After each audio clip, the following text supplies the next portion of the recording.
থেকে। এই দেখুন, একবার দেখুন মধুর কালারটা, একবার দেখুন শুধু। তো এটা হচ্ছে আমাদের সরষা ফুলের মধু। তো অনেকে ভাবে যে মধু নেওয়ার পরে শুধু মুখে খেলে অনেক মিষ্টি লাগে, ঠিক আছে? তো কিভাবে খেলে আপনার মধু যেমন স্বাস্থ্যের পক্ষে ভালো, তো এটা কিভাবে ডেইলি খাওয়া যায়? ডেইলি খাওয়ার জন্য আপনাকে কি করতে হবে? আমি যেমন এখানে আদা দিয়েছিলাম, গরম পানিতে আদা দিয়েছিলাম, তারপরে হচ্ছে এলাচ দিয়েছিলাম, একটু লং দিয়েছিলাম, দিয়ে আমি কিন্তু একটু ফুটিয়ে আমি পানিটাকে নিয়ে নিয়েছি, ঠিক আছে? হালকা গরম হয়ে আছে, হালকা কুসুম গরম হয়ে আছে। আর এই হচ্ছে আমাদের এসএম ফুড বাজারের সরিষা ফুলের মধু, ঠিক আছে?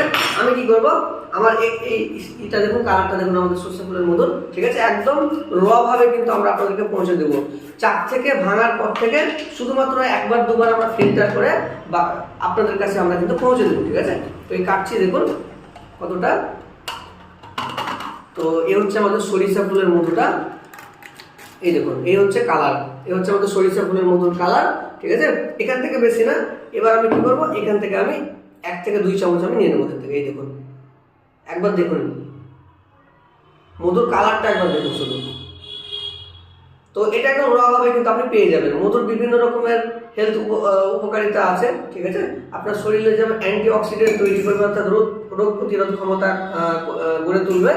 তাই ডেইলি আপনি এবং আপনার বাচ্চা, আপনার পরিবারকে যদি খাঁটি সরিষা ফুলের মধু খাওয়াতে চান, এখন এসএম ফুড বার